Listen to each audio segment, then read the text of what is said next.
Hello, welcome to Irish Football Fan TV. I'm delighted to be joined by Republic of Ireland international Megan Connolly. After just being selected, just got your shirt for the Women's World Cup squad announcements. How are you feeling? Yeah, I think it's still quite surreal, everything. Obviously, we've been in the last 2.5, 3 weeks training. Everyone's still been fighting for places. So obviously, we only found out the team 2 days ago. So it's still quite, as I said, surreal that it's kind of reality now, and we're starting to kind of really get ready to go there.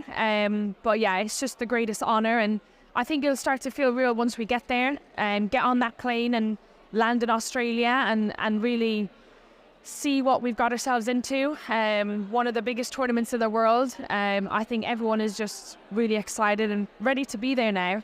Yeah, I mean, I haven't seen this amount of meaning in a long time for such an event, so I suppose it must be a little bit overwhelming as well in some cases. Yeah, you know, I've never experienced anything like this. I've seen it, like, for other teams. Like, I know the USA do it a lot because obviously they're the best team in the world, but for us, I think it's a real proud moment to see how far we've come and to see the interest from everyone and see how we've really developed over the last 2-3 years, you know, especially after the Ukraine game where we didn't qualify for the Euros. I think that was a big turning point because we kind of knew what we could achieve, knew what we could do, and we kind of underperformed.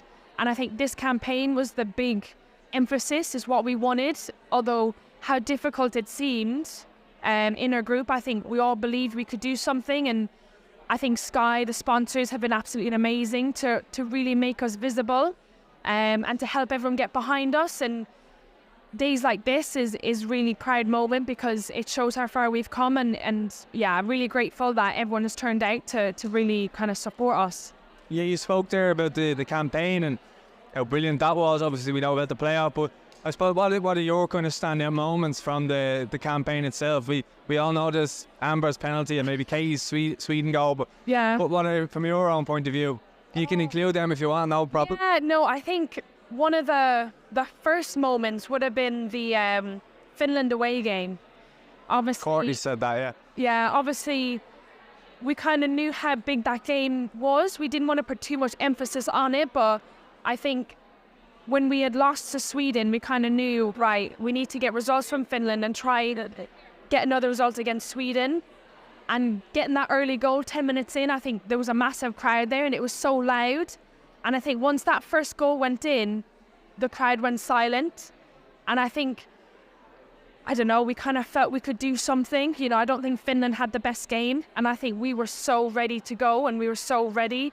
Do you think that was the moment when the mindset switched? Absolutely. I think getting that away result, getting that 2-1 win, I think really we felt we could do something. And I think it was credit to us because usually in tournaments we kind of don't set ourselves up for the second phase of it really. You know, we're kind of done by the first phase. And I think getting those results, it kept us going to the very last games. And then you kind of knew, right, okay, we can get something against Sweden. And then Finland at home was, again, a massive one. And I think the crowds getting behind us at home were massive as well. I don't think I'll ever forget the Finland at home game either. I think the crowd, the atmosphere, the anthems was so loud. I think I was quite emotional during the anthem because it was just so surreal. The noise and the backing and everyone. And yeah, I think even after the game, the celebrations, because we knew how close we were. And then obviously I had to watch the Scotland game at home with my family because of, you know, breaking my ribs in the Finland one. So that must have been the toughest part then. It was tough. I was in Scotland and the scenes, it was amazing. Oh, it was tough, but I think I was really lucky to be able to celebrate at home with my family. My mum and dad were there, my brother, and I think obviously I accepted what happened quite soon. You know, it was one of those injuries that it was a broken rib in the game, and I was just glad I was able to complete the whole game. I think I would have felt a lot worse if I couldn't actually play the game, but I was able to play it. And yeah, I think just celebrating at home with my family was quite surreal as well because they're the reason I was there. Like, I got to that point in my career was my mum and dad. So to be able full circle.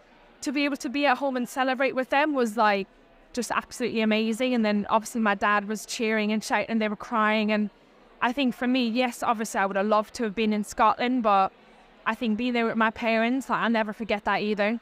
Yeah, but also you're in the World Cup squad now, so you're still going either way. So absolutely. So yeah, thank God. and yeah, I suppose there's been some setbacks along the way, but I suppose the comeback's been greater. Yeah, At all same. yeah. That's the thing with sport. I think getting that injury after the Finland game, it was quite tough, but again, it was one of those ones I accepted quite soon. You know, I think credit again to the FAI. They took great care of me. You know, obviously I was in hospital for 3 days. Had to watch the game, the second game, from there. But yeah, I think obviously, as you said, the comeback is greater, and I'm just really thankful to be here now.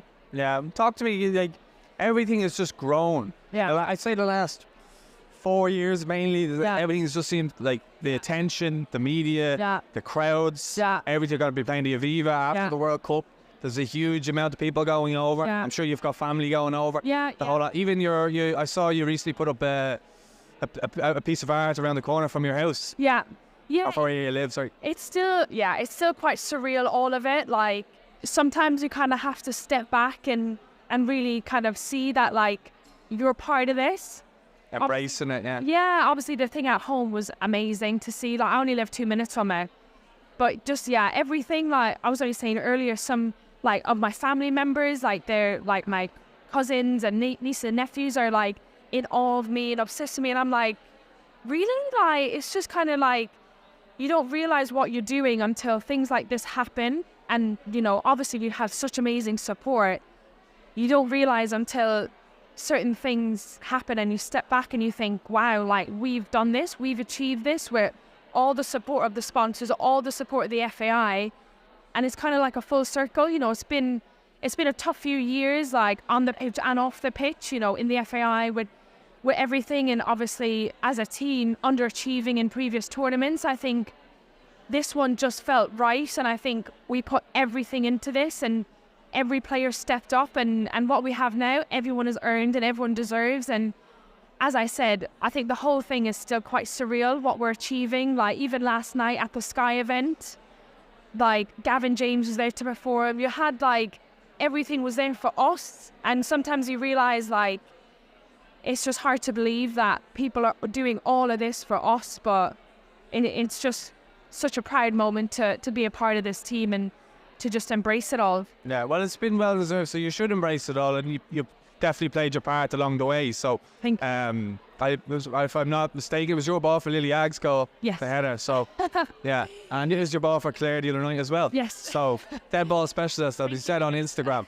So, but yeah, we just spoke about the World Cup. We spoke about being seen.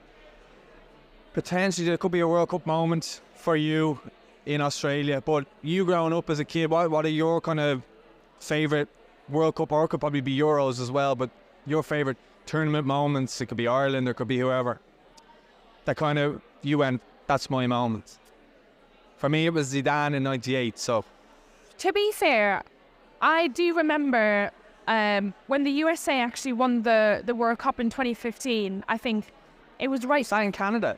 Yeah, it was right. There. It was right before I was going to America. I was going to Florida State, and obviously I was a massive USA fan. You know, a lot of them I looked up to, because obviously they were just such a consistent team, like the best team in the world. And I think that tournament was just like, I don't know, there was just so much visibility, so much backing, so much support for the USA. And for me, I always dreamed of that. I always just thought, like, I would love one day, like, I wished I could be in one of their positions, like, be in their position to lift the trophy, to be there, to embrace it all. And I think I've always thought about that. Like, I've always watched the USA, like, even their, when they previously won it, like, they had when Mia Hamm was there, like, I've always followed the USA, and I dreamt of being at the World Cup, not playing for USA, but being at that stage. Yeah, being at that stage. And I think that team,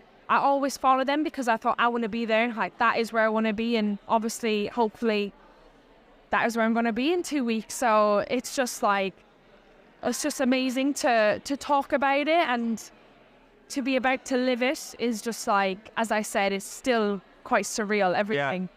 It seems like it hasn't sunk in just yet, but how are the nerves? I think it's more excitement. I think.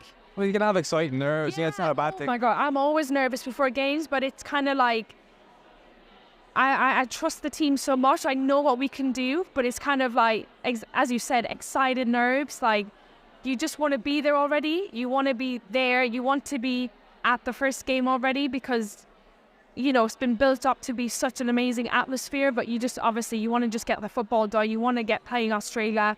You want to play the best teams in the world, and I think that's what I'm looking forward to. I'm looking forward to being on the biggest stage and playing the best players in the world and testing yourself. And that's what we all want to do. We want to test ourselves against the best teams, and we want to just do the country proud.